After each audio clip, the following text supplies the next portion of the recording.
So today is Sunday, August 18th, 2019. My name is Angela Huey, and I am interviewing Charles Louis Yoshiyama on behalf of the Houston Asian American Archive, a project managed by the Chow Center for Asian Studies at Rice University.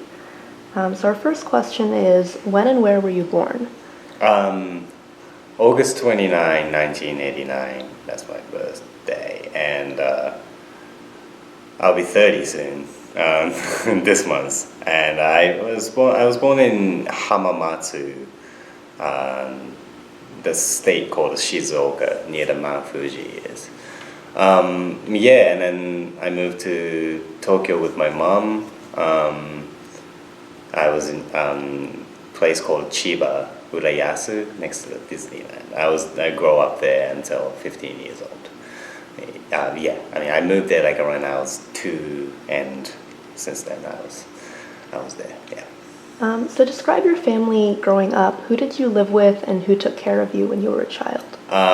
Basically my mom, but my mom had a job that requires to go to overseas. So my grandparents took care of me. My grandma, she often came from wherever she was, my local town, to in Tokyo area for just taking care of me for like 1 week, 2 weeks, however long. So my grandparents and my mom was the like a real parent. And what was your mother's occupation? She works at the Goldman Sachs for a long time. Asset management. It's not like a huge deal, but she was one of the top in Japanese office, and she works at the Fidelity. She moved to Fidelity after Goldman, and moved to JP Morgan and retired when she was 50. And so for how long would she be away on business trips when you were a child? Like 2 weeks, like 1.5 weeks. She was busy. She was never.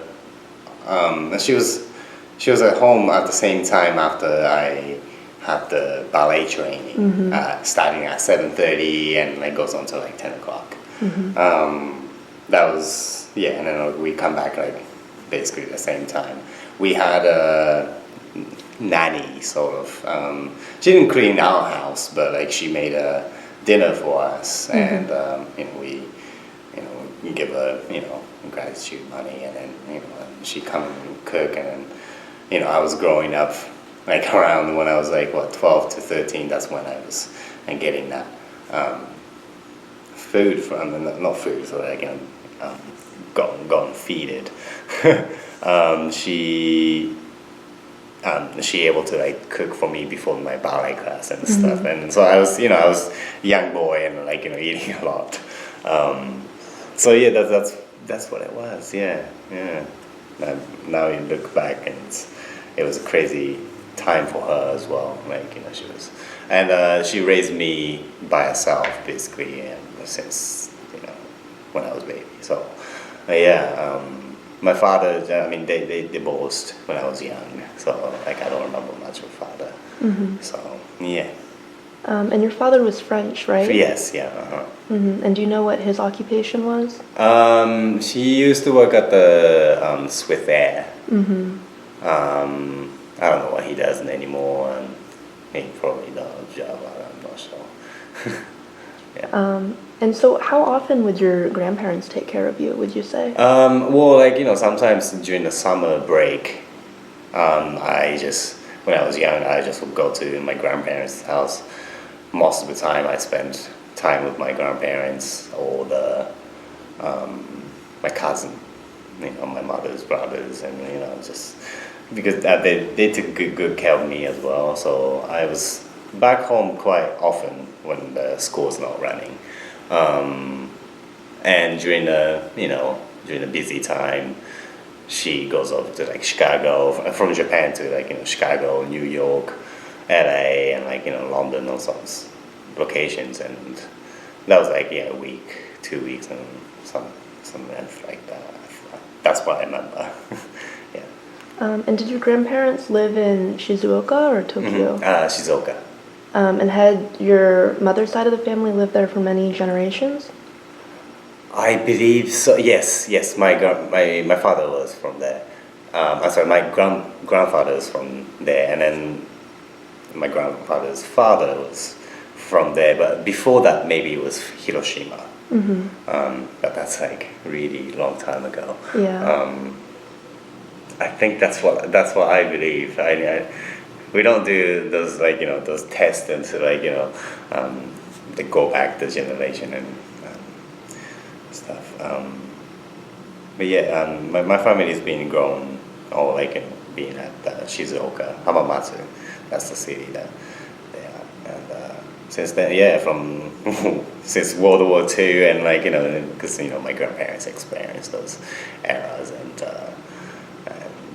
yeah, he told me about those stories in black and white, and yeah, very interesting. Yeah.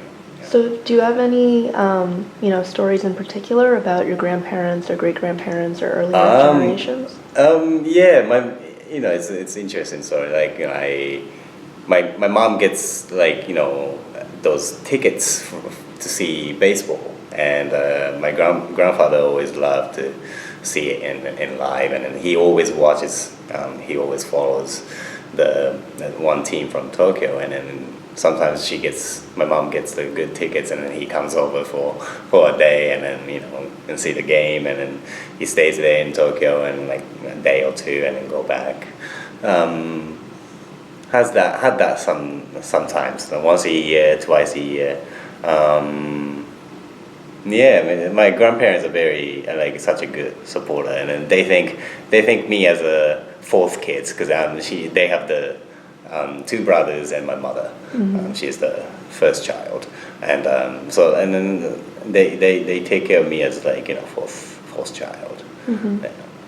And do you know what their occupations were, your grandparents? So my grandparents used to run the rice shop in Japan, but they sold those things that you need for kitchen, the plate and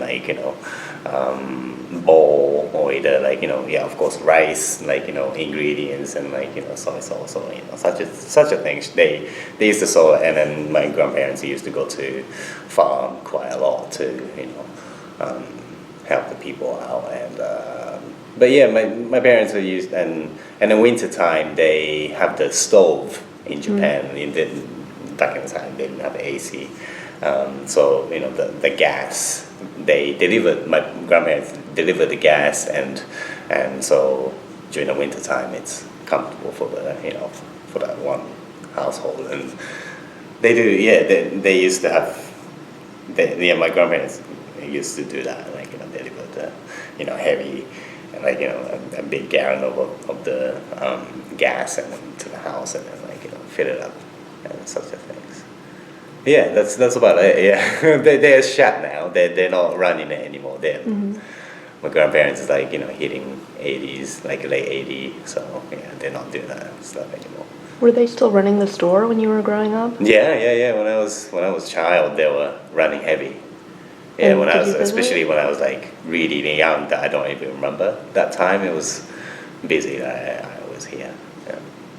Yeah. So your mother was very accomplished in her career. What do you think motivated her to be, career oriented? That's that's a question I want to ask my mom. She left Japan. She didn't go to any big college or famous college or anything. She left Japan and she went to Paris. She worked about 3 years, 4 years. I'm not entirely sure yet. But one of the Japanese bank was in Japan, but they were connected to Paribas Bank, and then that location got shut, and she went back to Japan with my actual father, and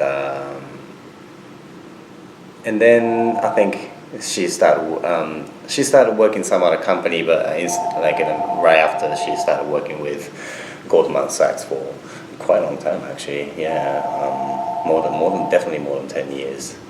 Well, my mom always tell me like she was making quite good money, but like to raise me and to get the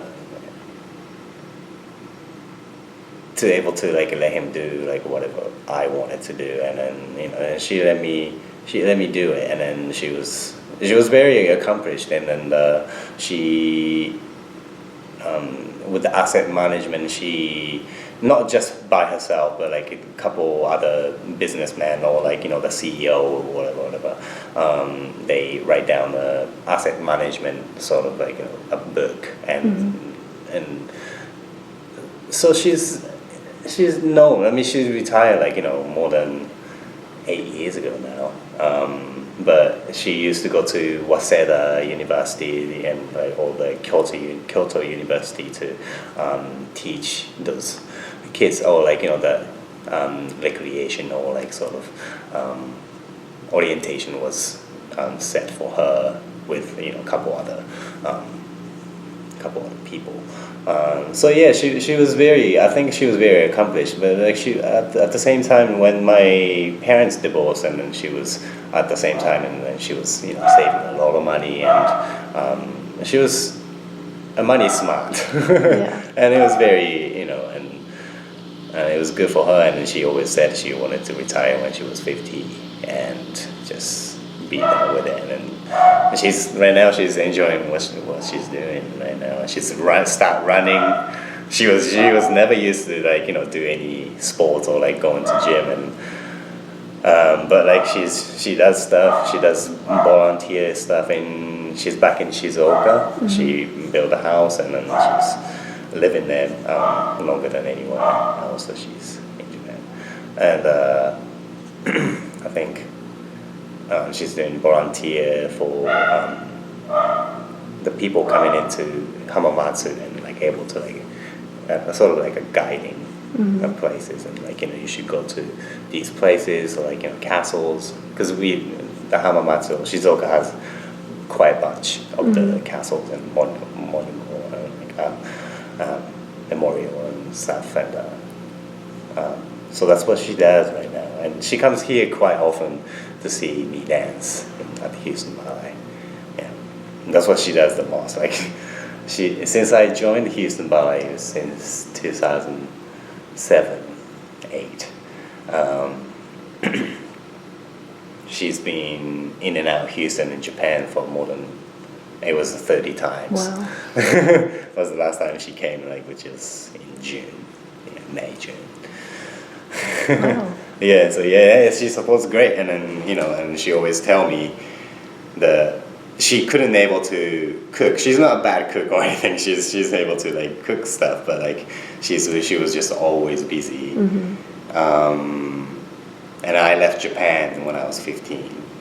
And she always tell me like I'm cooking it for you a lot because I couldn't do it when I was a kid.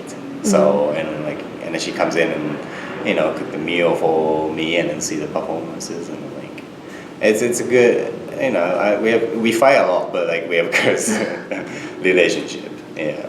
Sometimes I depend on her too much, but like she can't let me go, and it's just like because I left when I was very young. But yeah, no, she's been a great supporter, man. Do you know if it was common in the 80s and 90s for women in Japan to have careers in finance? I'm not entirely sure, but no, I'm not exactly. I'm not entirely that's sure. fine. Sorry. And so you grew up in Tokyo. Were you in like a very downtown area? Was it urban, suburban? That area was the first fishing place. Like back in the day, they could able to get a lot of fish, and then that river actually goes into the Edogawa and goes into Tsukiji, which is that big fish market. So like a lot of ship goes in through, and the city wanted to make it big. So where I used to live was like a man-made island area, very close to the oceans, and also Tokyo Disneyland. That's also the man-made island area, and it's very close to Tokyo. That's why she wasn't. We weren't inside of the Tokyo. Oh, Just like okay, right so- outside of Tokyo, and it's a place called Chiba, and but it very easy access to where she was working. So, we stayed there since when I was 2 to 3, and until I leave Japan to England.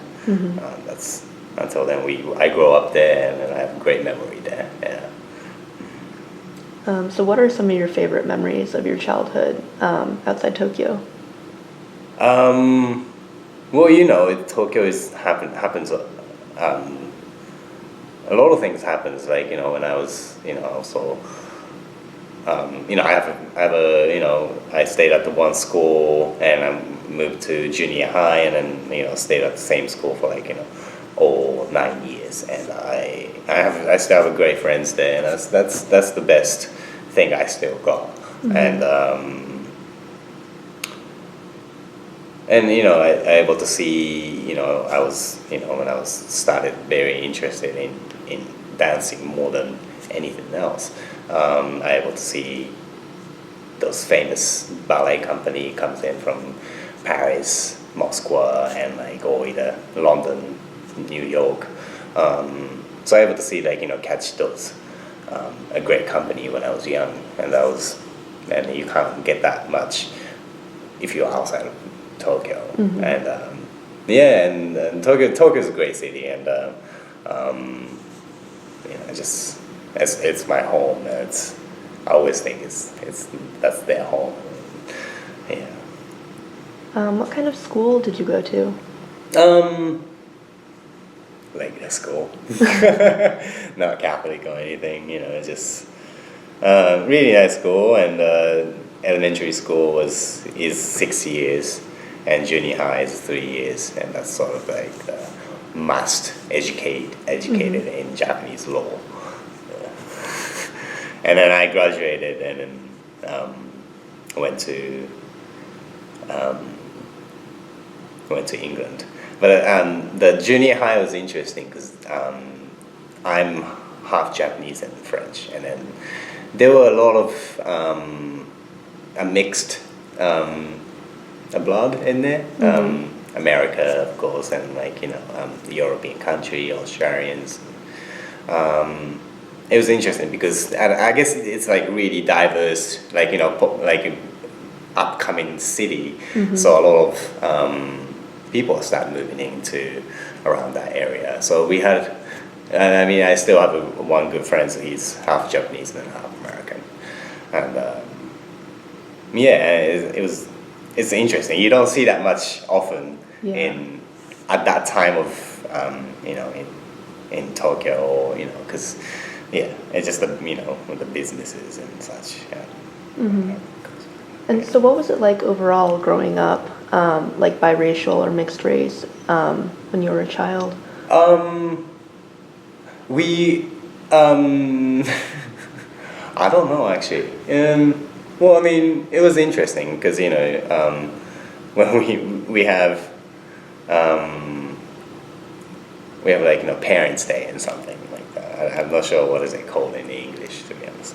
But they comes and able to see that person's parents and which side is which, and then it's. But we didn't have any. We did have a really great relationship.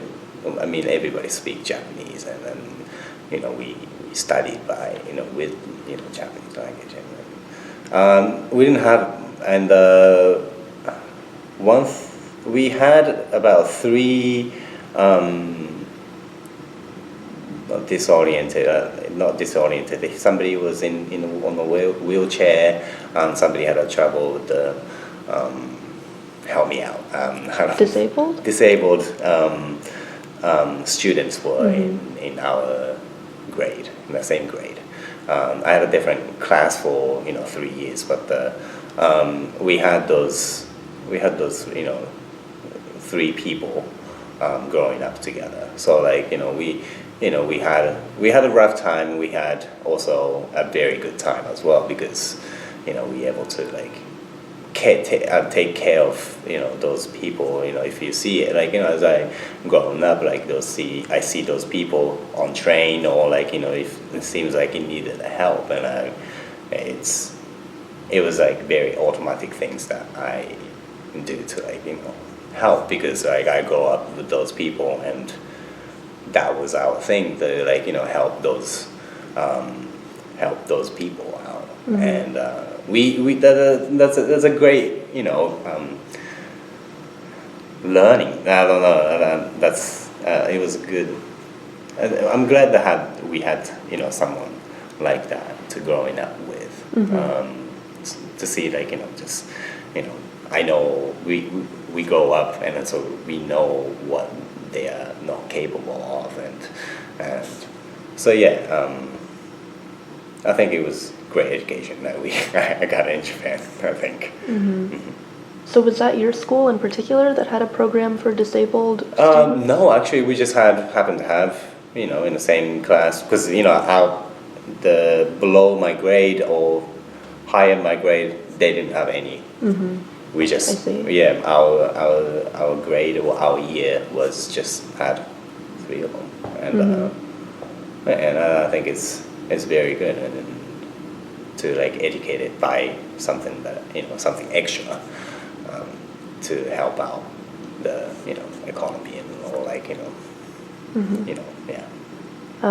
So you don't feel like you were ever treated differently for being biracial? Like it was Oh pretty no! normal? I mean, Yeah. in Japan, it's surprisingly, and but I mean, yeah, I mean, we of course we had like, you know, some jokes and stuff, you know, but like at that time we didn't have. Yeah, I don't think we had any like serious issues, you know, like, you know. Some people say it's like, oh yeah, you have like a little bit bigger nose, like my friends, like, you know, and it's or like, but it wasn't like getting into like bullying or anything like that. And it was pretty common? It was very common, and then like, and then they know like our like we like half-blooded type, like, you know, people like, you know, half French, half American, people knew that they are jealous about it. That's all, you know. It was just like, you know, just because, you know, Japanese people doesn't have like, you know, big eye or, you know, something like, you know, it wasn't, and we didn't have any issue with it at all, and I don't think, yeah, nobody had harmed by it or anything. Yeah, I mean, just because we had a lot of students like that, so like, you know, it wasn't one person in a whole grade, or like say in 1 year. Just it's not just one person. So like, you know, it was never been like, you know, something, or like I never experienced anything like, you know, being hurt by, you know, a different broad. But yeah, we didn't have. But yeah, the school had they didn't have a bully much, but like those were like some students didn't come to, you know, school who didn't fit in, and yeah, I mean it's the usual school issue, but that was about it. Yeah. And do you feel like you were ever treated differently for having a single mother, or was that also relatively common? You know, sometimes I wish that I had a father, but I think my mom did well, I guess. I mean, I was busy with going in and out the studio, ballet studio, when I was young, and yeah. But at the same time, my mom was, you know, home late, you know, busy at the work. Sometimes I was just slack around and just didn't do the homework and stuff. So like nobody was like, you know, you gotta do your homework or you're gonna get a bad grade. I didn't have that, like, sort of, but like I was doing a lot of like, you know, those things that I wanted to become. I was focused on more of that studying. Which, yeah. Yeah. Did you travel often to other cities or countries when you were still growing up? Yeah, I went to Malaysia, Penang Island, quite a lot. That was my mom's favorite location. We went there several times.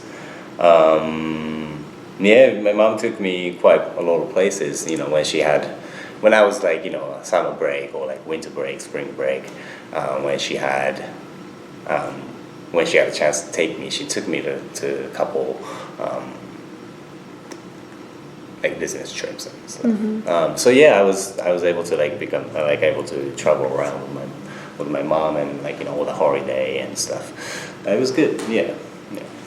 Do you think there were any uniquely Japanese cultural traditions that you practiced when you were growing up? I played. No, I did a judo a little bit. Soccer, not really. That's not really traditional. But I have experienced many. Zazen means sort of like a meditation, and yeah, so it calms me down. That's when I start growing up. After 20, after 25, I used to do that more often. Traditional. It's not making bowls and and those are not quite traditional. Beautiful though. I like those. I like doing pottery and stuff in Japan. I only get to go back like once a year, twice a year, if I'm lucky. And so yeah, and then my life's been outside of Japan for like almost half of my year. So I do what I can do to experience a lot, but I'm not in there more than a month. So I only get 4 weeks off if I'm 5 weeks. So yeah. Were you raised with any sort of religion? Not really, but I love to go to shrines or temples in Japan. I love to go into church in London, Westminster area. There was one big church that the Princess Diana they got married and I love going to places like that. I'm able to go to Paris quite some time with my mom because she loves going back there and seeing her friends and stuff. And, yeah, I love going there. So I'm not in one religion. I'm very very open minded. Yes.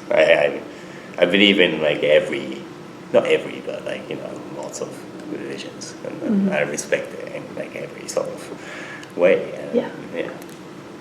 Do you know what religious traditions were common among the people you knew growing up? In Japan, they didn't really have much a care of a lot of Buddhists, I think, but no, not so much in Japan. That's the thing. It's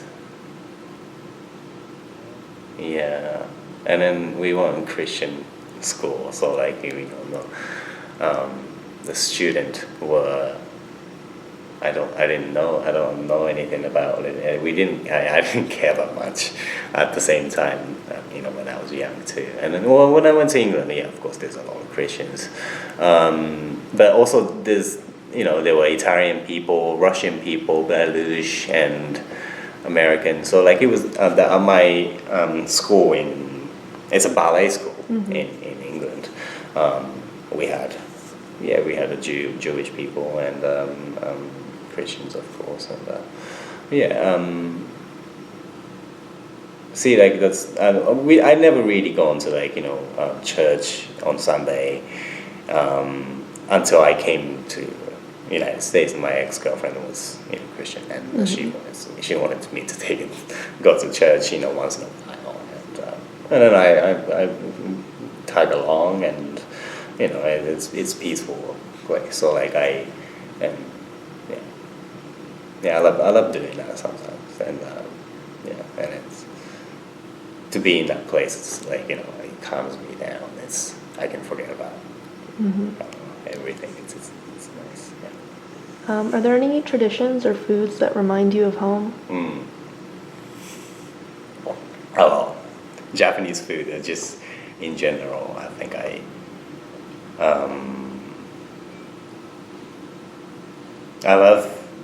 love cooking for myself, what would it be? What would it be? Like sushi, yeah. But like home food from Japan are probably the best. And like I go able to go to see my grandparents and they cook awesome meal and. I don't know. I mean, I love ramen, so you can just put ramen on it. But the sushi it's great. We had an awesome time in Japan this summer. We just came back a couple of weeks ago and started working. But I was there for 4 months. 4 weeks, and I had a great time. Yeah. When you were growing up, what was your favorite subject in school? So before you went to ballet school? It's not PT, is it? What is it? What do you call it? Outside? Physical education. Physical, exercises and stuff. Just because I played soccer, I was dancing, as well. So like, I always wanted to be outside, not stuck in one chair and for whole 4 hours or. So, I did like history a lot, yeah.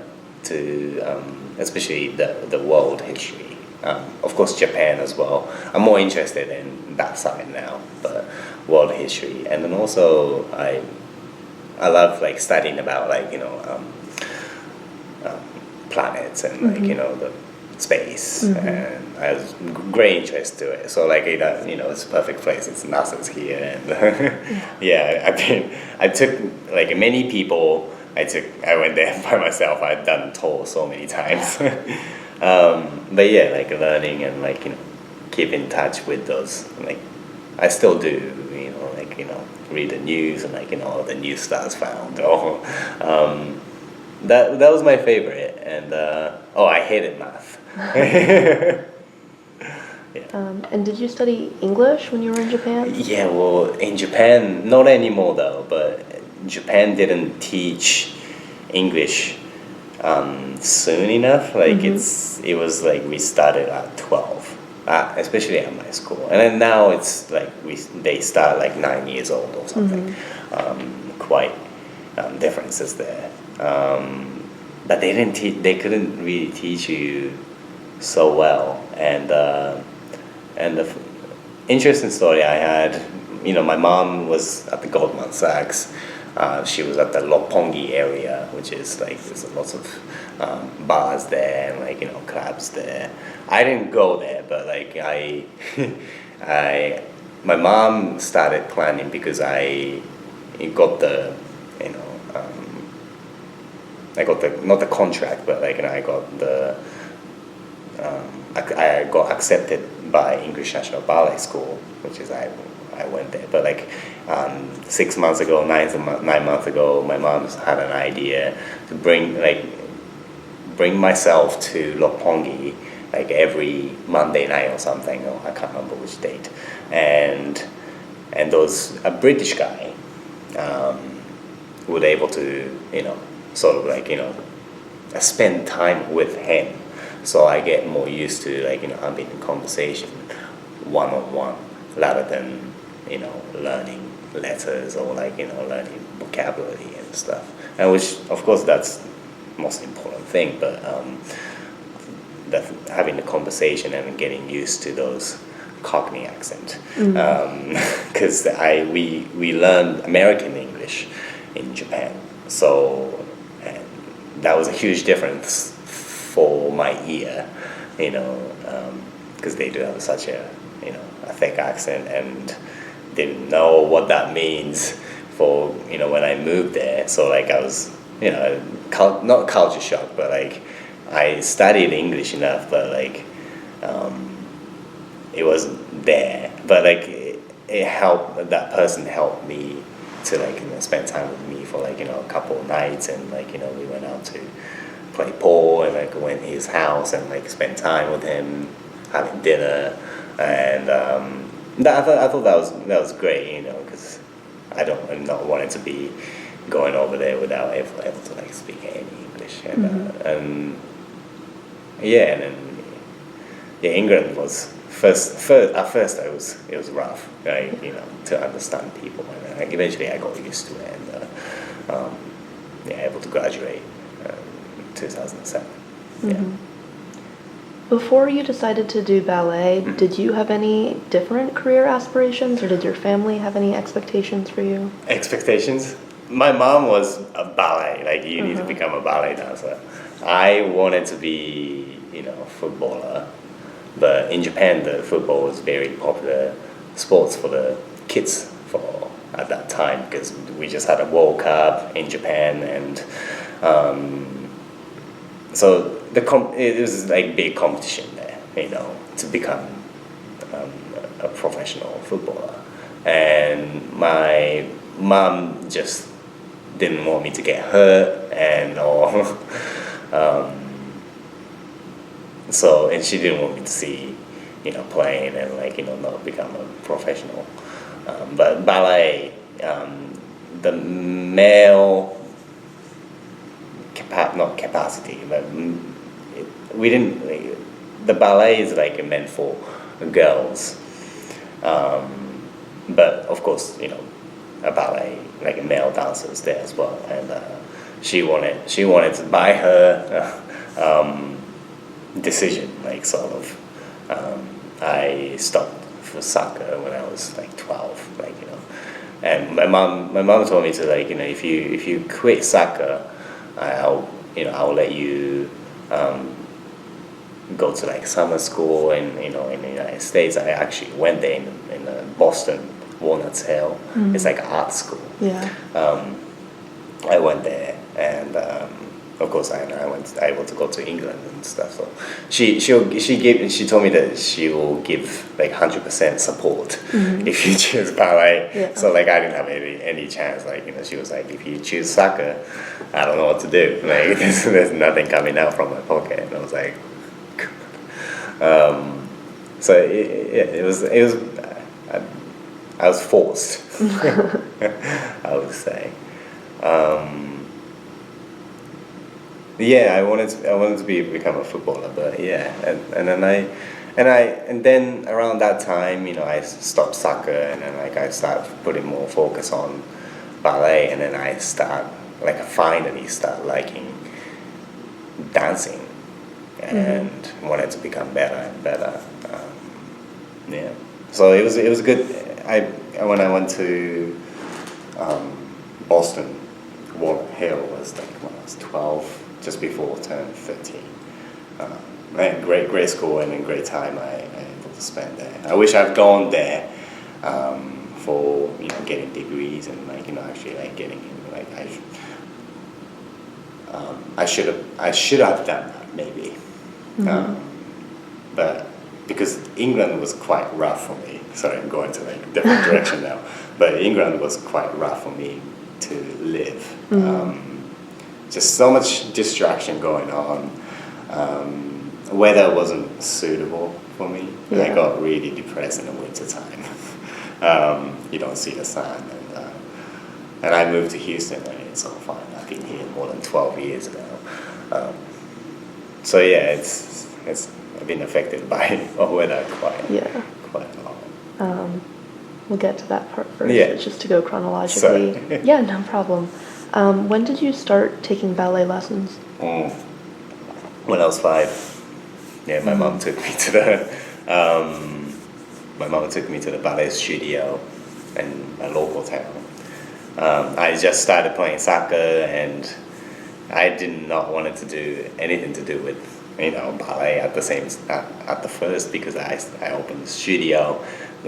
Same age as mine, wearing pink leotard and tight and little tiny skirt, and I didn't see any guys, so I was like, Mom, no, I don't think I want to do this, and then she took me to the sort of like a presentation from the school. Like, they had the performance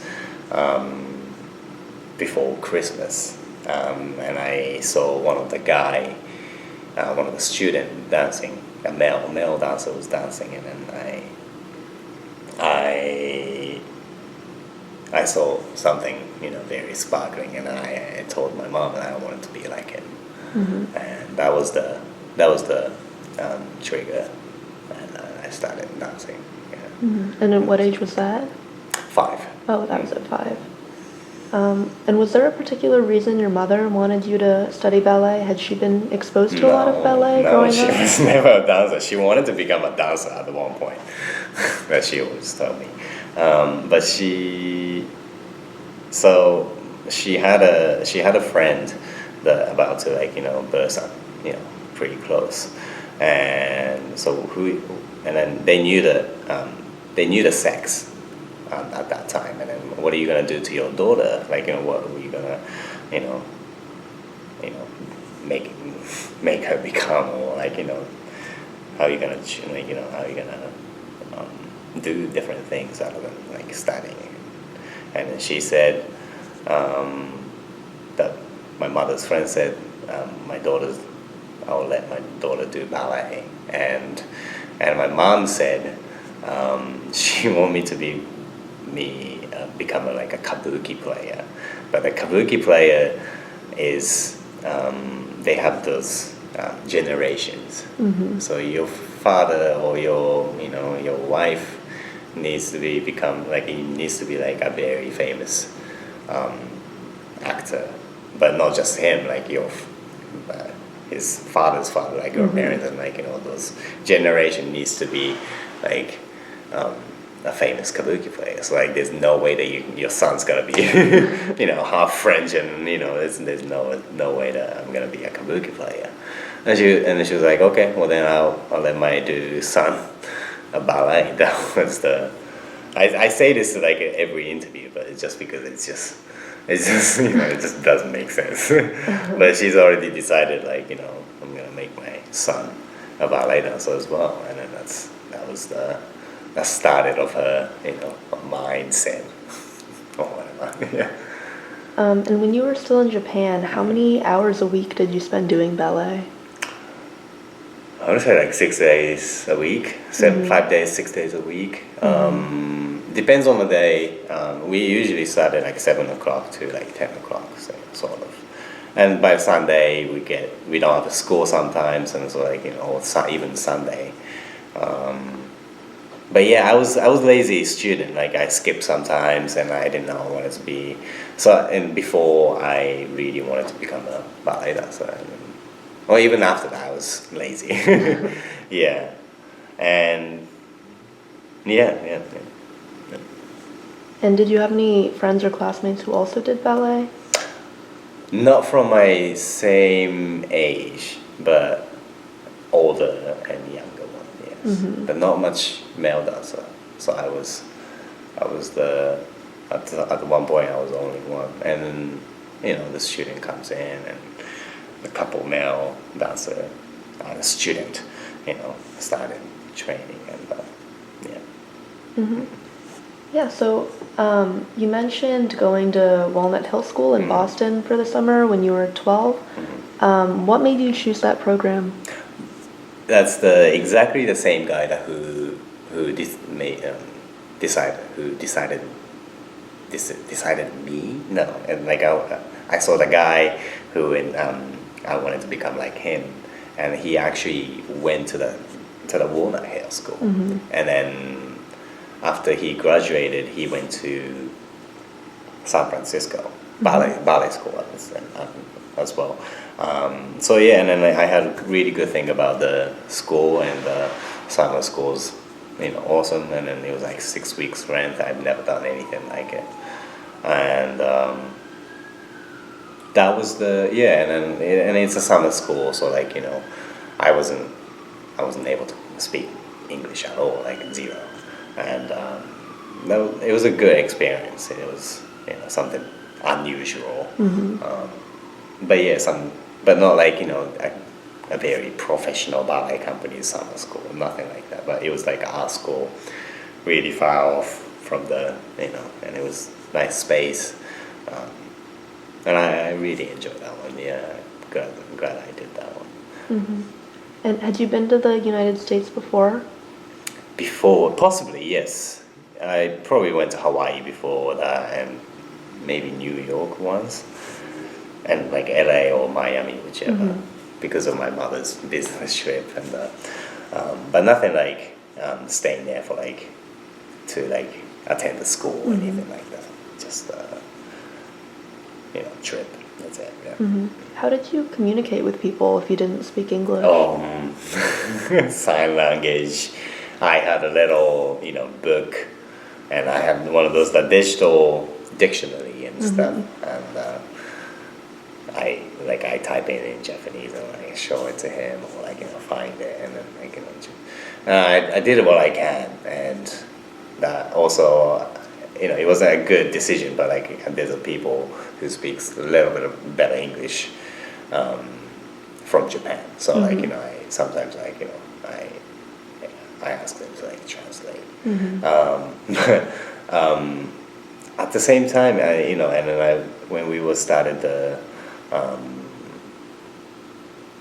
the summer school, and then I was at that age, and then I was a quite good dancer. So the people were more interested towards me. So people wanted to learn Japanese to have a conversation with me, and then it was a lot of fun.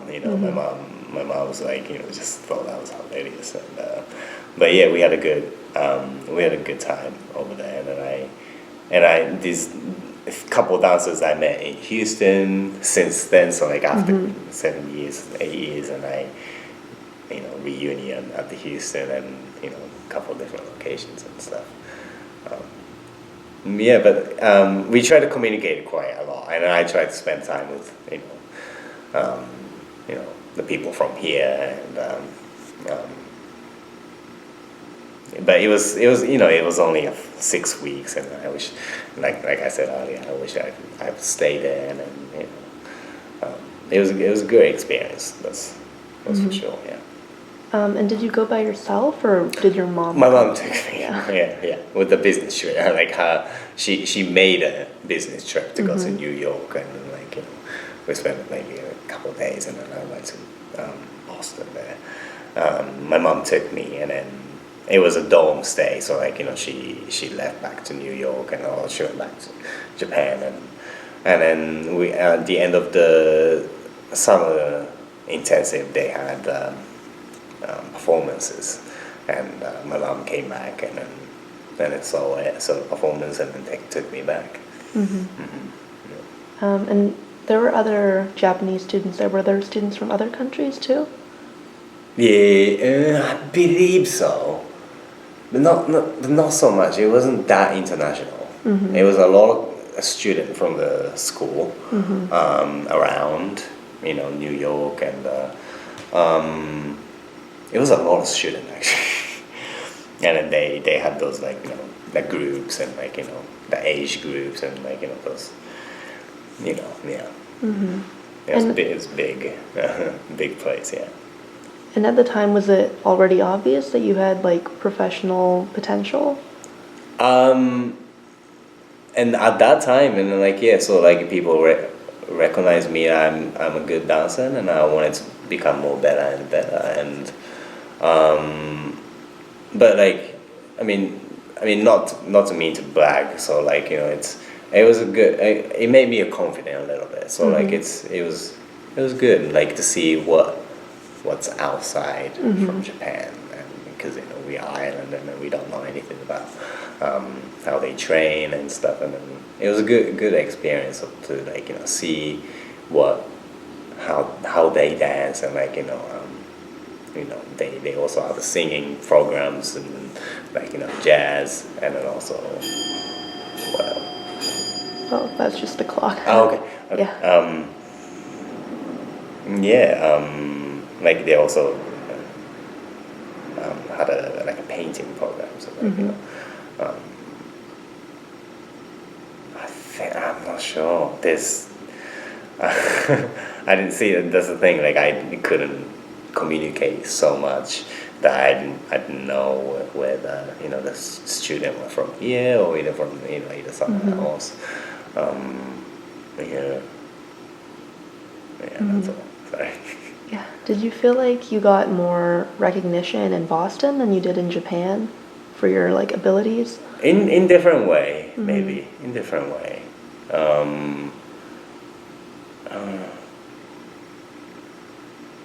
I did a couple like competition in Japan. I didn't make it anywhere far, and like sometimes I let down myself, but like I'm able to like go outside of Japan and I see around and I'm able to like experience like different things. And I find it now like what I need to work on, what's going to be ahead of me, and then I was more interested to, it was like this changed, like mindset changed when I went to Boston, and so I think that was very very important things that I done at that age for sure, yeah. Because I was going to like same studio in Japan, so like I didn't, and it's not like I was going to like different studio and see like interaction with other male dancer or anything, not much like that. So, and it was a big like a huge school, a lot of student though, but it was nothing like that. Yeah. So it was yeah, and then like of course England as well, and able to study something from Europe, and then like it was useful like time of my life, I think.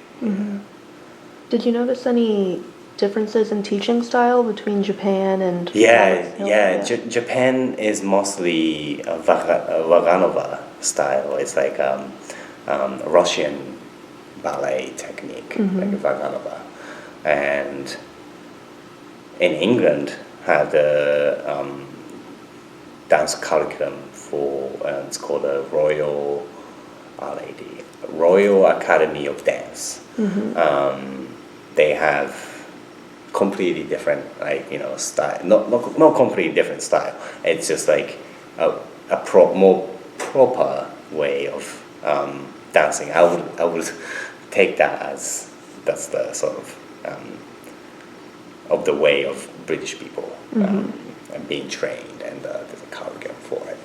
And I have those two, Vaganova and LAD. So like that's sort of it's a good mix, and like all my life I've been trying to find out how can I dance better. So yeah, I mean I have those knowledge, those two knowledge of techniques, so it is very helpful.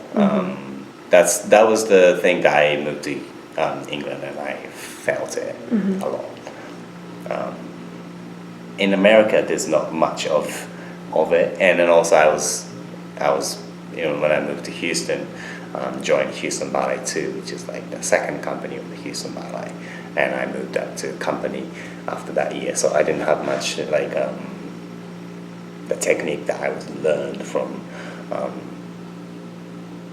in Houston, but which I was lucky I was able to like mix those two techniques around, it was very helpful for me to like move up to the company and stuff, and yeah.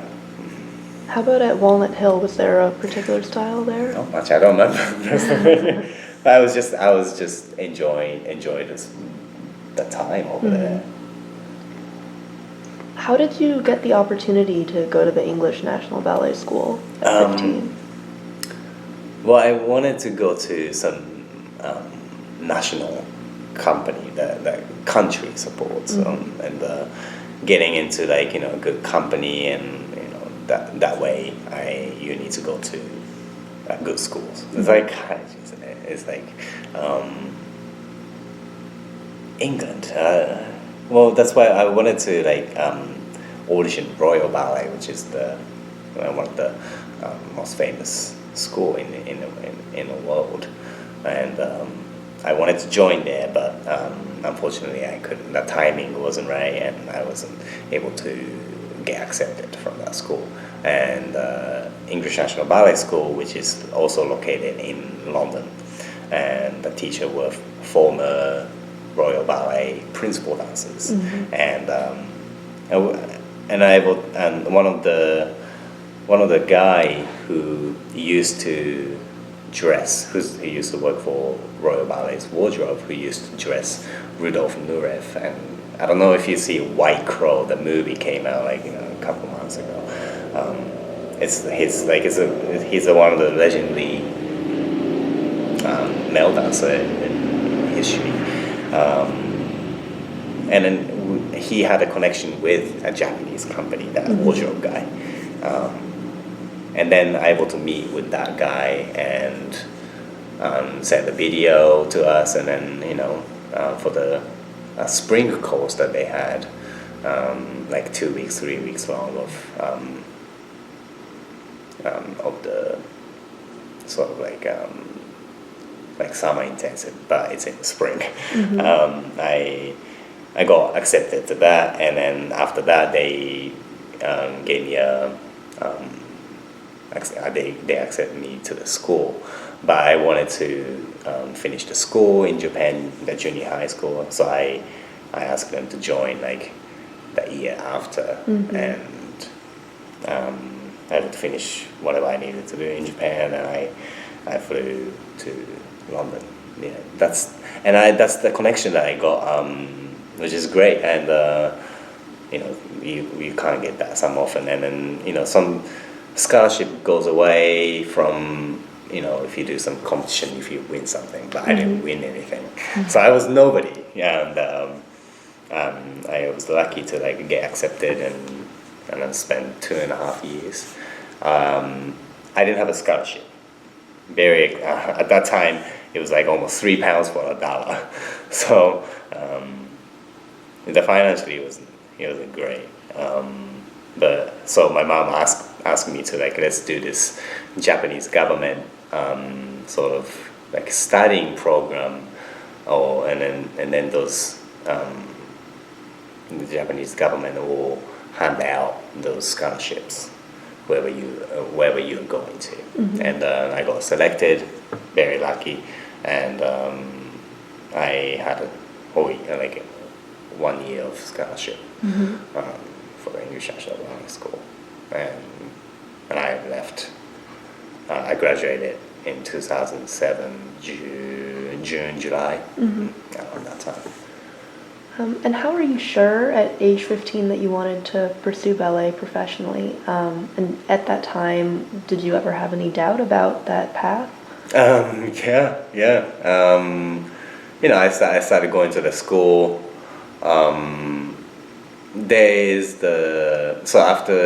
After maybe 6 months, there was a video audition for getting entered to one of the prestige a Grand Prix, the competition, and we had about 3 or 4 students did it, and me including myself. All the 3 people got accepted but me, and then I was 16 years old, and I was depressed. I was not shocked, but I was very frustrated and getting upset, and maybe 2 days or 3 days before, my mom was just in town in London at the business trip that she had, and she told me, if you didn't get in, I think maybe you should quit. and then it happened, and then I was more depressed, and reminded me, and then I had a little bit of injury issue. Before I leave Japan, I took 2 extra bones on my foot. It was hurting me to dance. When I was 13 and 14 years old, I took those bones out. Surgically? Surgically, yes, yeah. and and then that was fun, and I didn't have any pain from that at all. But with like new place that like I'm spending and the food quality and those rhythm were start breaking down. So I start having like more and more injury and so that was my struggle when I was in England. Yeah, I mean, like I said earlier, like my mom didn't want me to get hurt, but like ballet could, I broke many bones by dancing, sprained my ankle many times, and things weren't working at that time. And after the year, I tried exactly the same competition, and I sent the video, and I got accepted, and over 120 students entered the competition. The age is between 15 to 18. They are divided by the age now, but at that time we were all in the same one competition, and I made it to final. I won the contemporary award. We have to dance classical ballet, solo, and another classical ballet solo, and one contemporary dance, which is more modern type of the dancing. And I got that. I got that award. Yeah, I practiced a lot for that one, and and I started liking more dancing. Not just ballet. I wanted to become, a good dancer for both different types, like classical and modern dance. And that was my model, and that was my things that I wanted to become after the competition, and I able to prove something, that I can become something, and that was a good year. And then I did a different competition in New York the same year, and it's called the Youth American Grand Prix, and they do it in New York every April, May, around that time. And then that was 2007, and then one of the ballet master, one of the staff from Houston Ballet saw me, and they made me an offer to Houston Ballet too. That was the reason I came to Houston. Yeah.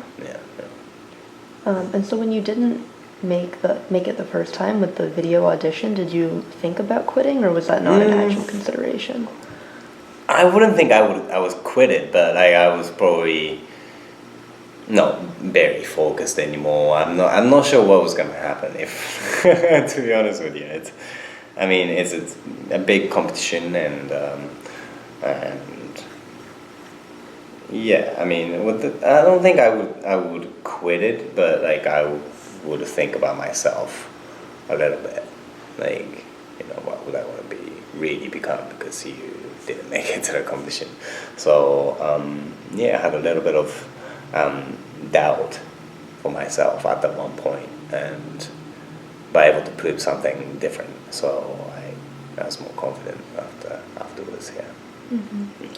And when you were at the English National Ballet School, did you continue to take academic courses or only ballet? We had English, special class. Also, we had like a massaging skill trainings, and learning about our bodies and our history of dance, history of ballet, ballet company, and history of it's a lot related to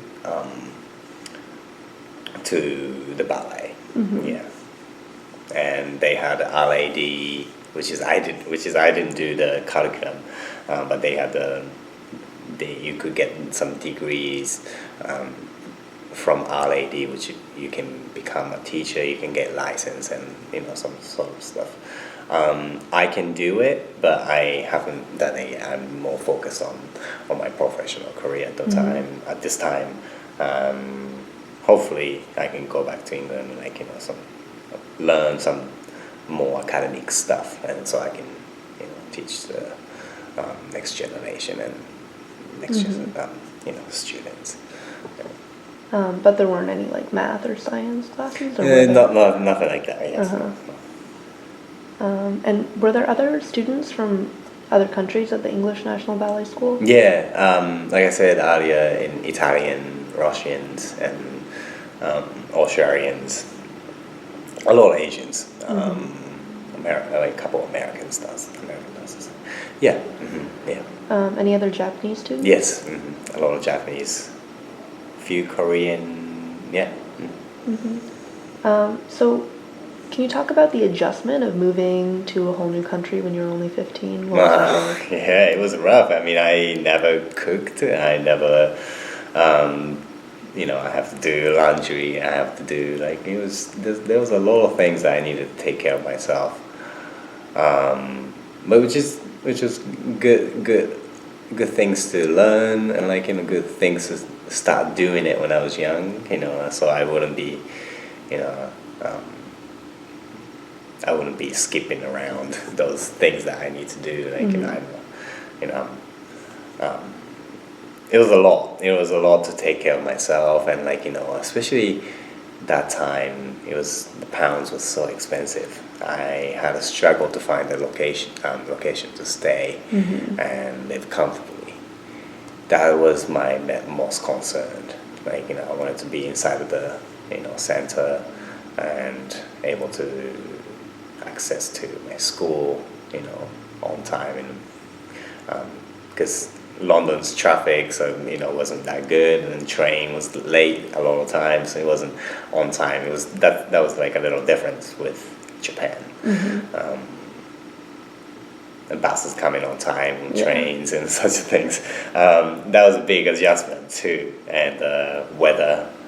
That was quite a bit. Especially, mostly is food. Yeah.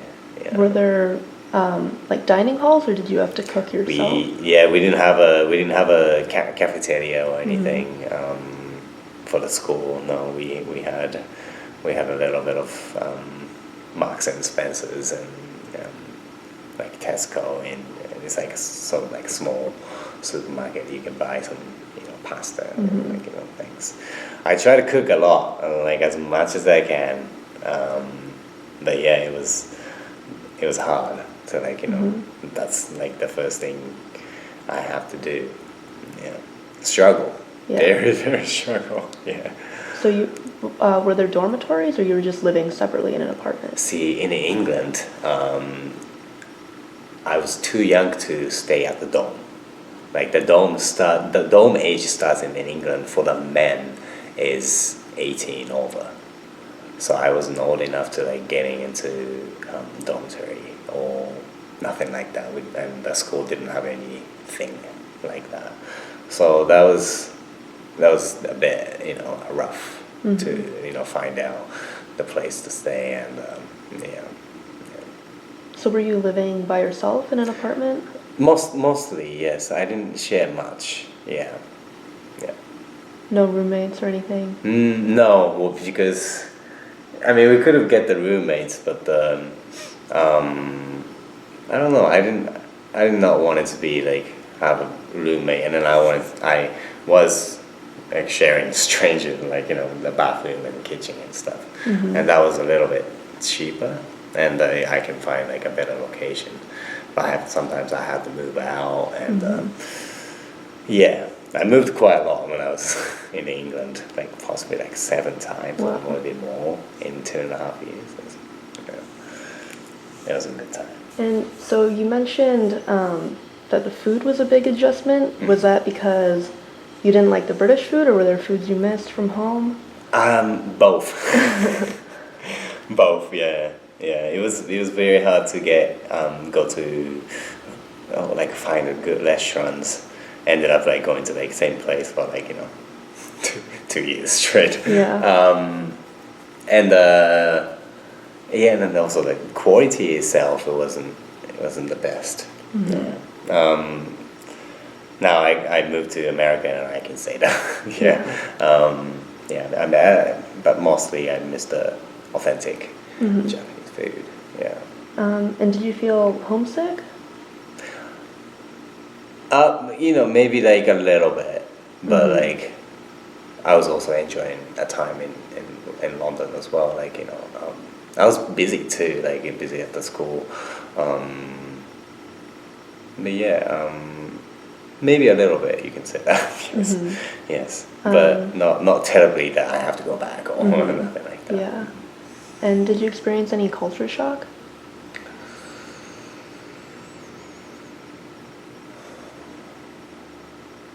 The train and bus doesn't come in on time. It's rude to say, but it was a shock to me. It was like, why? Like, why does that train just all of a sudden stops and like won't move for like the next 20 minutes? That was a little bit a shocking things. When I moved to England for the first 2 months, and then the terror happened in the bus, like a train explosion happened, and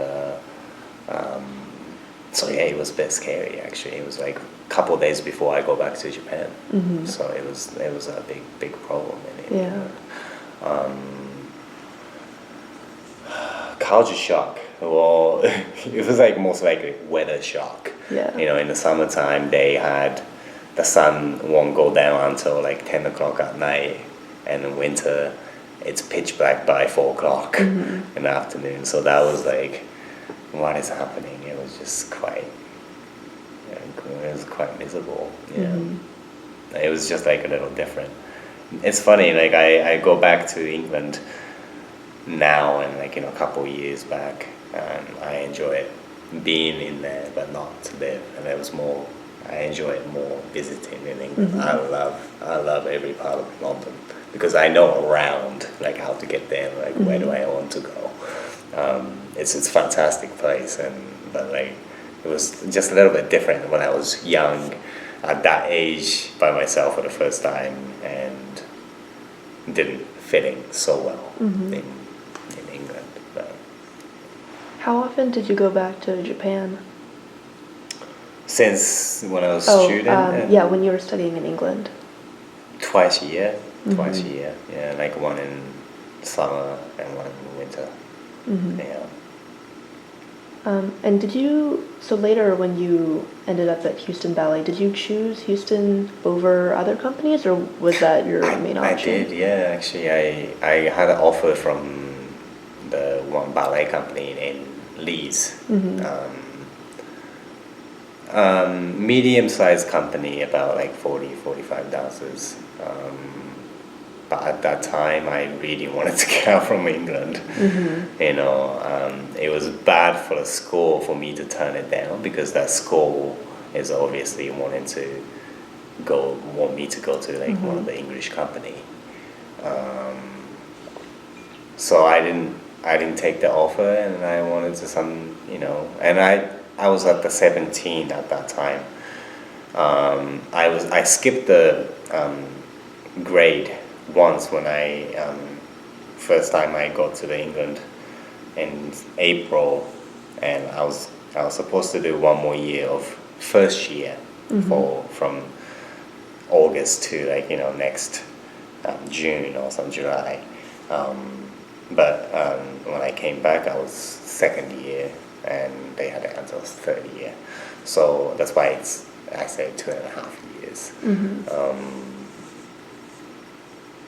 So I graduated when everybody was like 18, 19, someone was like 20, and I wanted to study, or I felt like I needed to train one more year before become a professional dancer, and that's why I choose the Houston Ballet too, because I heard many good things about Houston Ballet's academy, and I I wanted I know I had that in my mind, and I was like, this might be a good opportunity to like spend more time and studying and become more ready to become a professional dancer. And I was able to do it, and then it was definitely a plus for me. And then I loved Houston when I came to United States. I mean, when I moved for the first time. Yeah, I mean, weather was suiting me, and they don't have a winter here, and then I was just, it was different for me, and then and then I had great friends at the Houston Ballet too, and yeah, it was like that life changed that year. It was good. So what did you know about Houston or Texas before you came here? Not much about Texas. I hear Texas and like, yeah, cowboy or the NASA.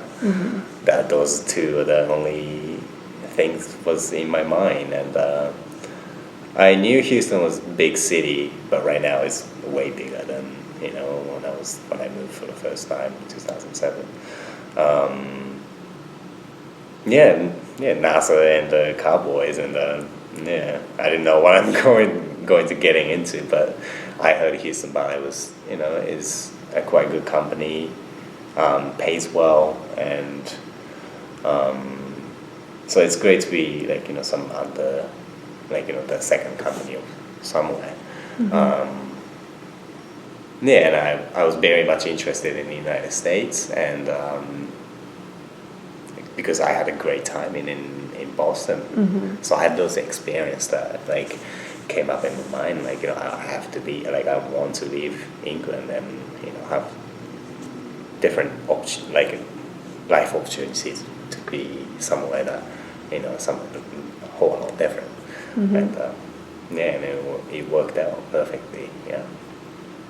And did you experience any culture shock coming to Houston, or did you have to make any particular adjustments or adaptations?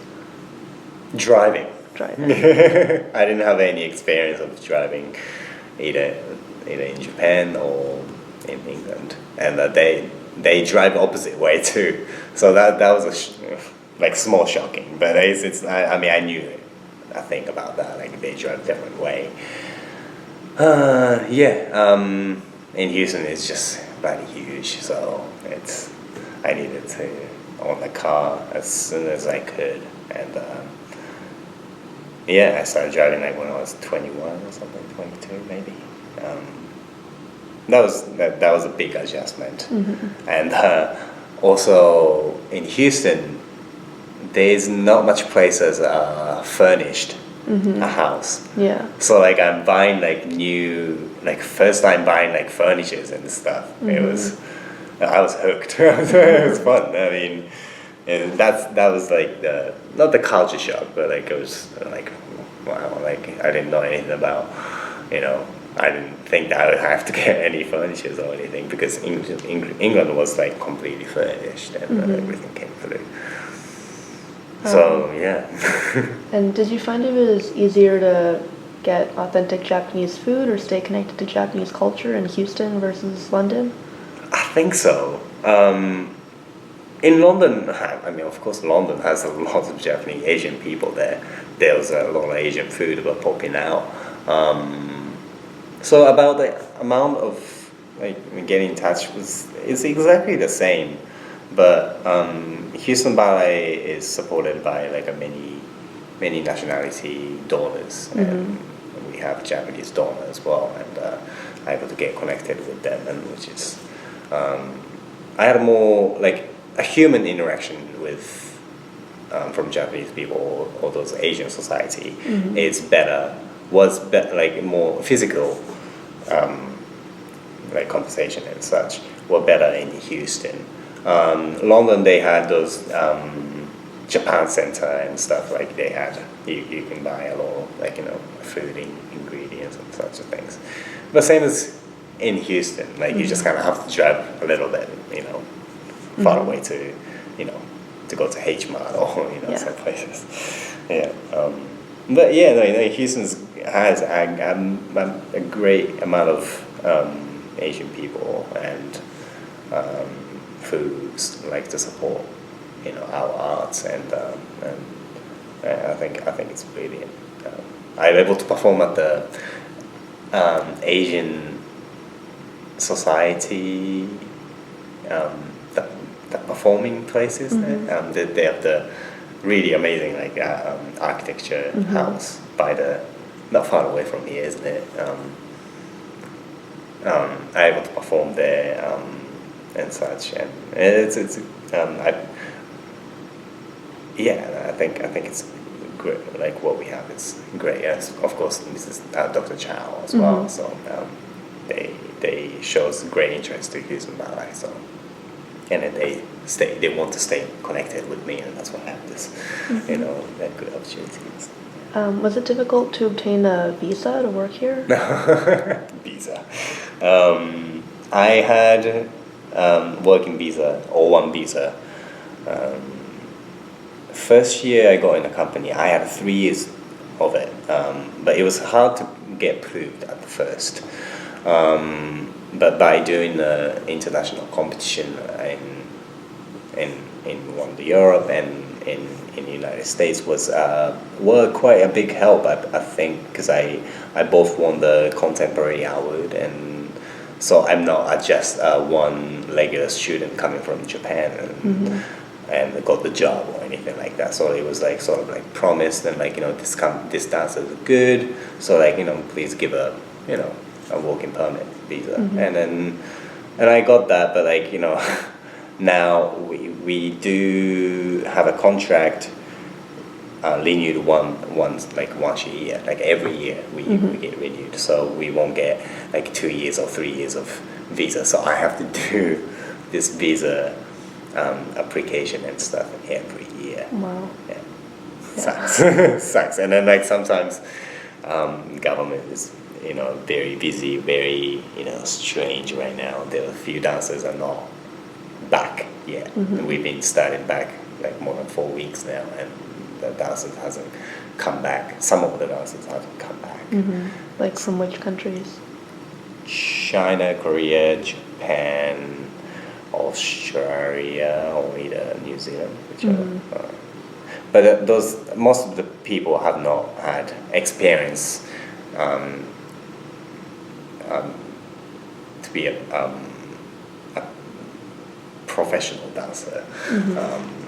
So it's just first time applying for it. So it just takes a long time. Even myself too, me and my other principal dancer, his name is Chan Wei. We both had our visa wasn't received quickly enough, and then we started getting worried about hey, when's the visa's gonna come, and we nearly missed out. The company expedited the forms, and then they paid a bunch of money. So yeah, it's. And it's just a little bit too expensive to get a green card right now, and I'm not doing the process at the moment. Yeah, but yeah, visa. I think visa's very hard right now, especially working. So do you have Japanese citizenship? Yes, exactly. And do you think you'll try to become a U.S. citizen at some point? I would love to at one point. I think it's it's a massive country, so it's great to have, but I would like to have a green card at one point in my career, but for my future, like I said earlier, half of my life has been outside of Japan. At one point in my life I want to be in Japan, just to go home and go back to my home and see for the new opportunity, and move back to Japan? Move back to yeah. And do you fear that it'll get more difficult to have your visa renewed to stay here? If I'm a Houston Ballet dancer with principal dancer, so they would probably never gonna deny my application or anything. Are you talking about for a lot of people, or for you, or for other dancers you know? New dancers are a difficult one to get. Like the apprentices or just any? Apprenticeship called ballet, which is like those lower ranking, even in higher ranking. It's but like once you get approved once or twice, a lot of people have no problem getting visa. Which is Houston Ballet has a quite good connection with law firm, and they do a pretty good job with. Because I see a lot of dancers, from LA or like Chicago, or like those dancers from outside who are having a little bit of trouble. Not just the dancers. Like I have friends from Wardrobe at the Houston Ballet. He's from Russia, and his visa has not approved yet. So yeah, it's getting busier, or is it just getting securities tighter, or it's things are a little different at this moment. Yeah. Like I'm talking about like this month, last month, and yeah. I don't know who to blame to, but like it's hard sometimes. Sometimes doesn't, because we can't get in touch with the government people, and they don't know about the status and what's going on, and there's so many people in the world who wants to come to America and work, and so yeah, it's hard, I think. Yeah. And what would you say are the demographics of the ballet company? Like, what would you say is the breakdown of nationalities, roughly? A lot of Asian, about 7 or 8 Japanese dancers, 2 Korean, 1 Chinese. Not so much Europeans, actually 1 Italian, 1 British. A lot of South Americans, Cubans, Brazils. Yeah, it's quite diverse actually. Yeah, now you think about it. We have about 55 dancers. Yeah, it's quite spread out, but a lot of Asians. Yeah. But I think my director put the trust on Asian dancers because they work hard, and they do our job, correctly and stuff. Yeah, I guess. Yeah. So in the ballet world in general, are there a lot of well-known Japanese or Asian dancers? There are a few, yes. Korean, Chinese, and Japanese people too, and yeah, they have great recognition from different country, different those famous dancers are there right now. Right now, they have. The thing is, in Japan, it's hard to become a professional dancer to sustain their life in one job. So, example, like they work to 9 to 3, 4 or something, and they don't get paid. Some company, they don't get paid by salary. They get paid by performances. And it's not like they perform half of the year, performing. So a lot of people have a second job, like working at the bar, working at the hotel for reception and stuff. For of course like a younger dancers, like not ranked dancers, usually face those times, and the male dancer are a little bit easier. You can guest for because in Japan there's so many ballet school. You can guest as a guest dancer and to get called, but for the female isn't much because the popularity in ballet is a female way higher than a male, so they don't need a guest female dancer much. So the men's are better. The guys doesn't really have much like second job. They do going guesting after their priority job, or the ballet company's job, and then they go out and do their different jobs. For the female, they have a chance for like teaching, but like if they want to do something else, they have to have something to like sustain their life. Because yeah, so that's why a lot of Japanese dancers wanted to leave Japan to become a professional dancer, because it's a way better care for the dancers. And in Japan, the female have to buy their own shoes, Oh, wow. which is very expensive. But versus Houston Ballet will get you the shoes, whatever the shoes you want for entire year, for like an unlimited amount of shoes. That's the huge difference. And when likely we don't have to have second job, so that's the difference of the culture, I think. Yeah. So overall, you would say it's more competitive for female dancers? Yes, in any country, I would say. And then in terms of physical expectations, do you have to maintain a certain body type to do ballet? Yeah, it's not like somebody have NFL size shoulder or anything, like.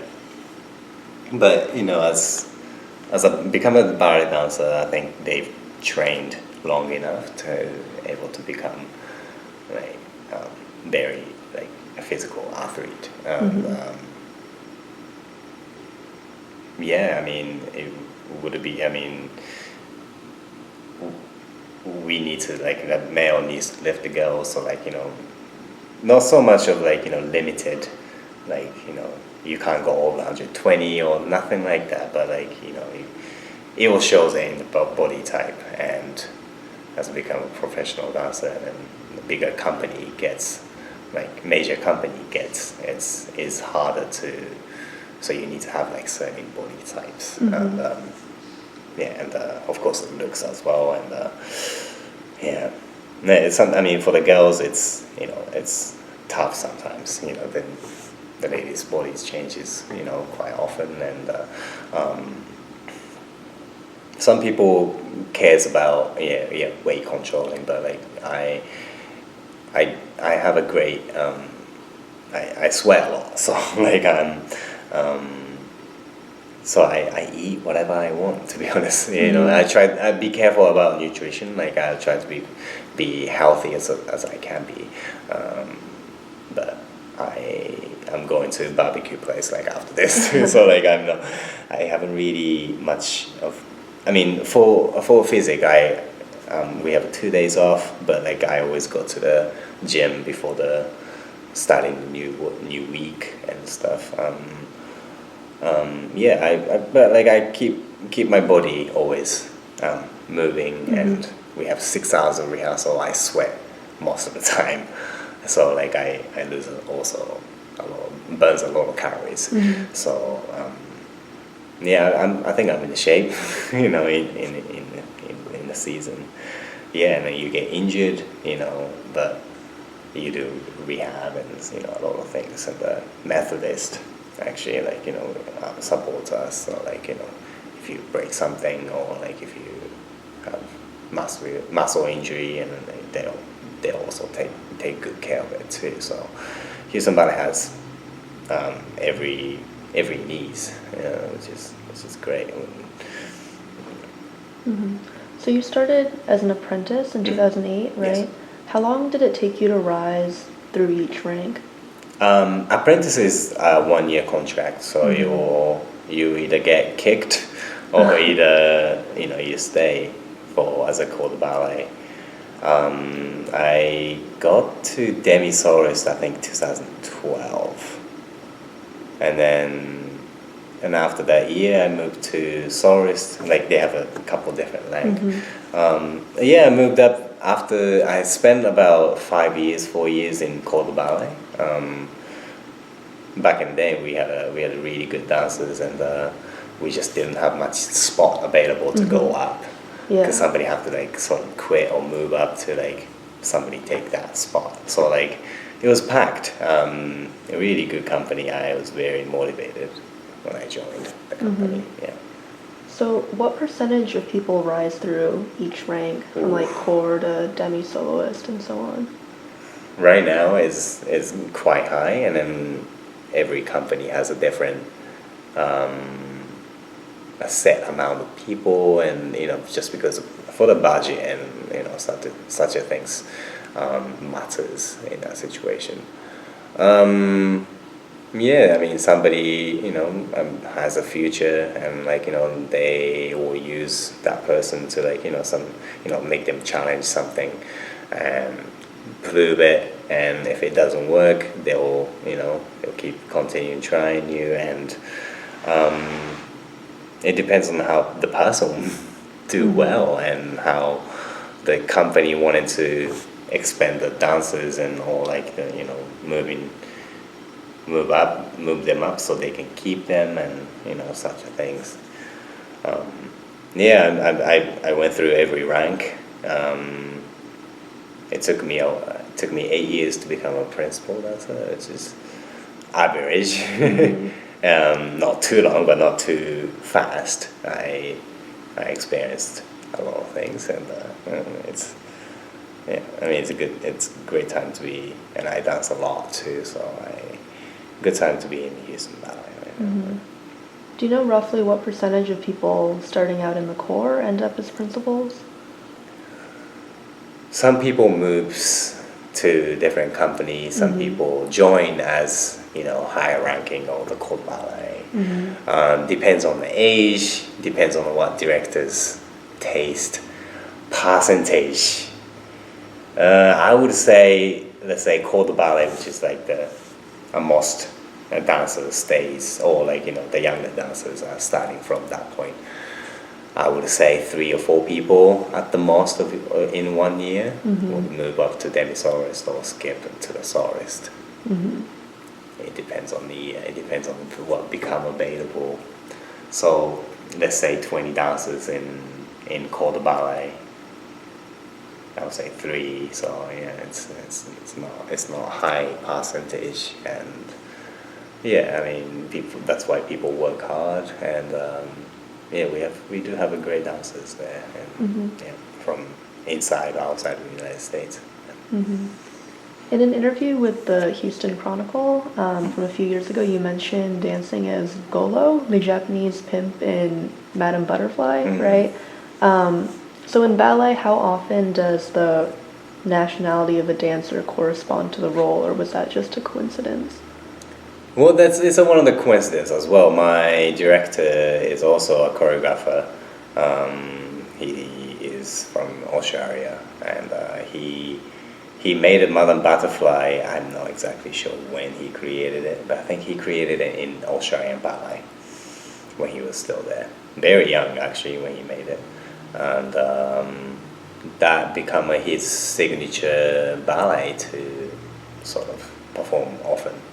Madame Butterfly, he had a great interest, I believe, to Japanese culture. And I'm pretty sure he was fascinated by the story as well, and that's why he decided to create that piece. And I have the Asian look. I'm not small, but the Golo is the small Asian, bald-headed guy, and who takes care of who is a pimp. And but yeah, it was. The thing is, we have American dancers, and outside from the looks were quite important to some dance, some ballet. I've done Golo twice. We've done it in that year, and we did it 4 years ago, and I've done it quite sometimes. And just because I think I have the Asian look, and they want to use Pinkerton, which is the main character, the male main character who's American, then he wanted to use non-Japanese dancer, which is I'm okay with. And but we do also perform not just Madame Butterfly. We have Don Quixote, which is based in Barcelona, Spain. So they, the character, my character becomes Spanish, and Malato, and such a things. One day I become a crown king crown or like like a crown prince, and from Austria, and so yeah, I get to experience like different different situations and in the ballet. But normally, it doesn't have to be like the same race as the character. No. But it's interesting. We did the West Side Story from Jerome Robbins. They choose for the sharks or whichever that was for the whichever side for like a pure American people, and the other side is like a little bit Hispanic and like sort of a little bit different look that they had, and they divide the cast something like that, but not in a harmful way or anything. It's just the looks of the because it matters a lot because the audience sees what they sees, and it's easier to indicate like or decide which ones. Yeah, it's just sometimes looks are quite important. Yes. Yeah. Do you think you've ever missed out on a particular role because of Maybe, looking yeah. Japanese or anything? Sure, I would say yes, but I'm doing just my job, and then I don't cast myself, so I have no place to say that I wanted to do this. Is it just because I'm Japanese and I don't do it? I never reacted that way. Yeah. And I'm on the stage. Sometimes I don't look just Japanese. Like some if you're far away, he could be some because I'm a half French and able to show some of the parts as well. So yeah. Do you feel that being Japanese or Asian has been an advantage or a disadvantage to your career? I have my whole family has flat feet, so I have like the physical, and I'm very athletic, but like I have like a not so long leg, and I have long arms, and I think physically, see that's the thing. Like if I'm pure Japanese, I wouldn't have this like have what I have, and half French it sort of helps the body of my line and such a things. Some Japanese dancers have a little bit of advantage of like have like shoulder leg and like not so good lines and that like a little bit bigger face or like some have that actually in Japan especially. So like if you are such a good dancer but if you don't have the body type and like the looks in themselves, sometimes hard to get accepted by a good company or like major company or outside of Japan. So yeah, it is an art form. It's a very naive and it's quite sensitive in some ways. If I'm quite ugly or if I don't have good body or anything, I wouldn't have this job. So I feel very lucky. I have some body that it's not embarrassing or like I don't know.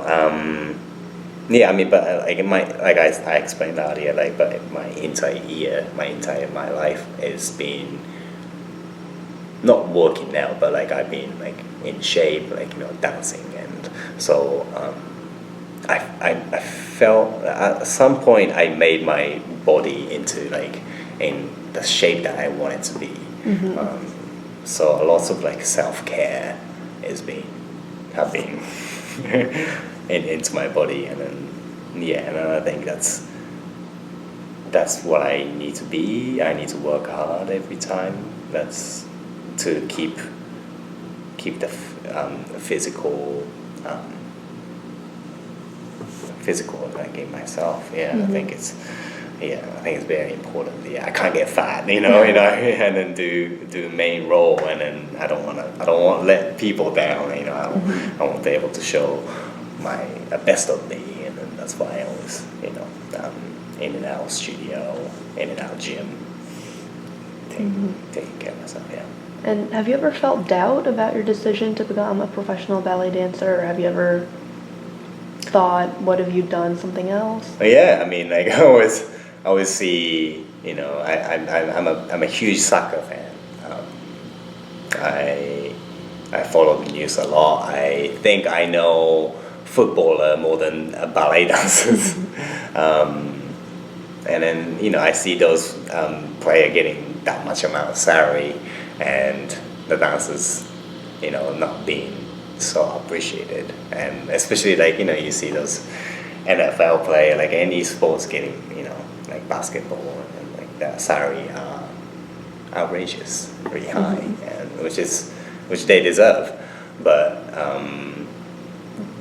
those things, I mean, like it's a small thing, but like I know what I'm doing is from my heart, and I love what I'm doing. But when it comes to like money, sometimes I'm like, they get that much, and I'm like, what are we getting? You know, Yeah. sometimes. But that's not a regret or anything like that. So I don't take it in minus way. Yeah. So do ballet dancers have any kind of labor union or organization? Yeah, we have AGMA, American Guild Music of Arts or something. Music, AGMA, yeah.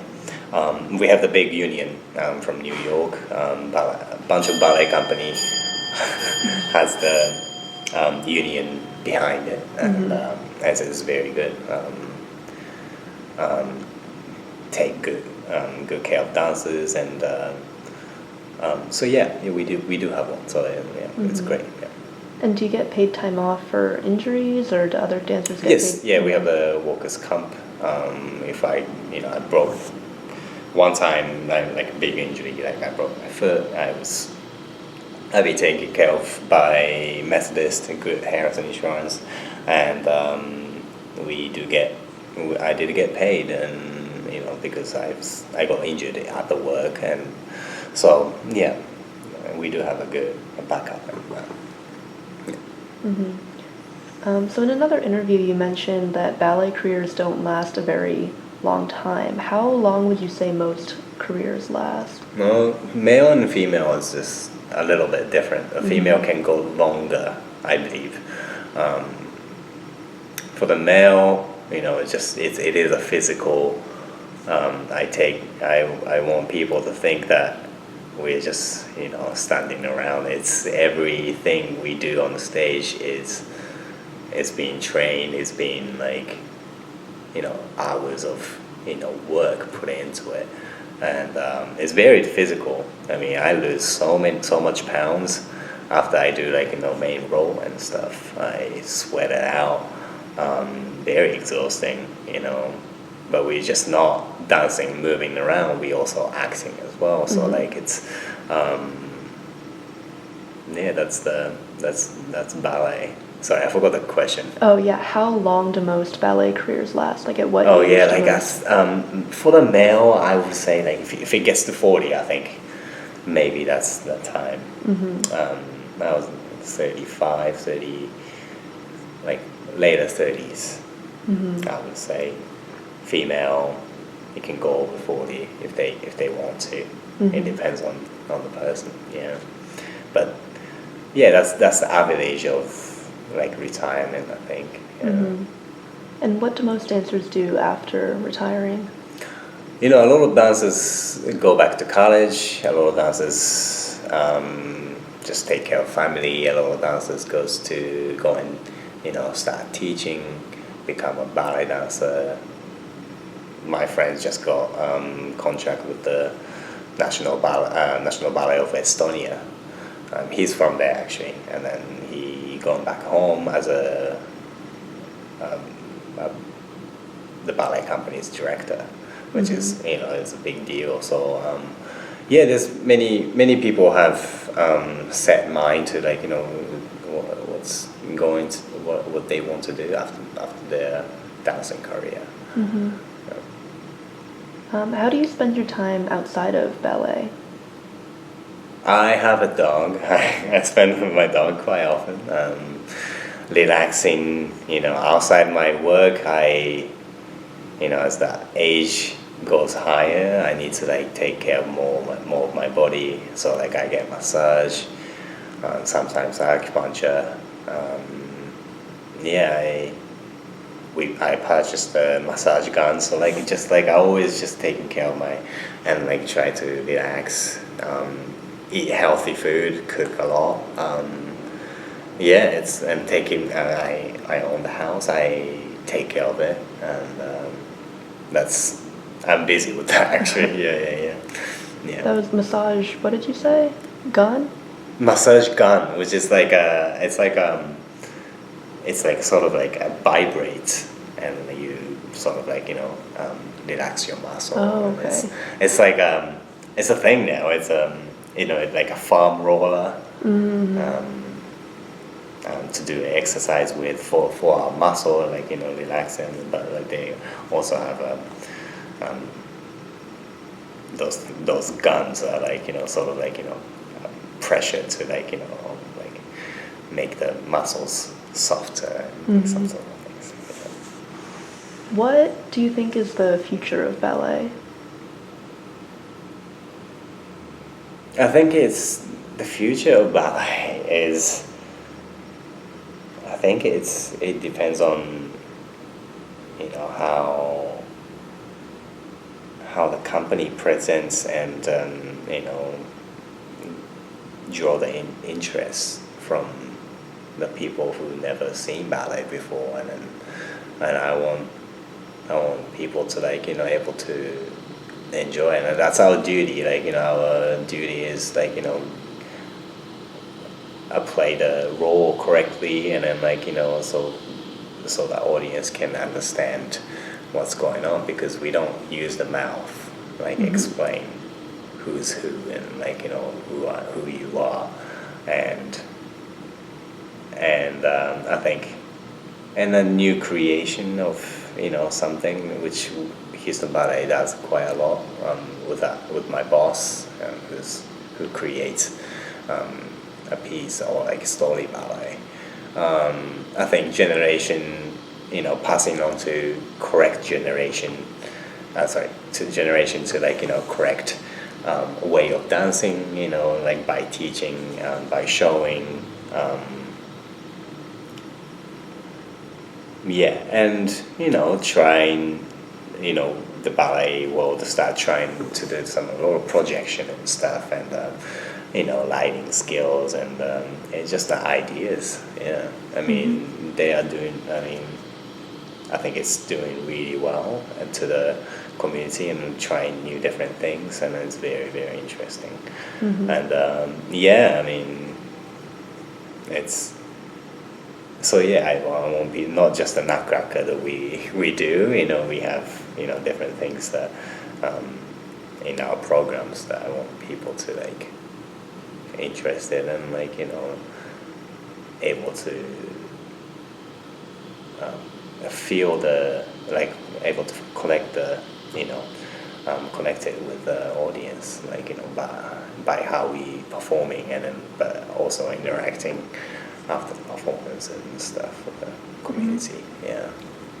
So would you say you see yourself as an American or not particularly? Oh, I'm Japanese. No, I'm not American at all.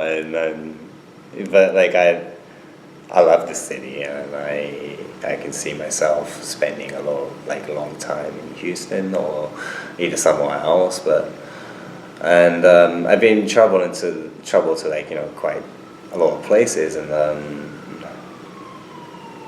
I like Japan, of course, but I do like Houston. I do like United States. It's just very a comfortable zone, and I think they provide like really good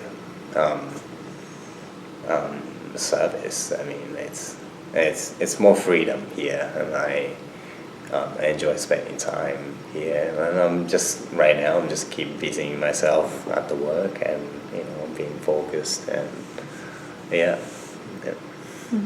Great, thank you. Those are all Yeah. the questions. Yeah, I thank you sure. so much for Oh, sticking man. around for so long. Of course.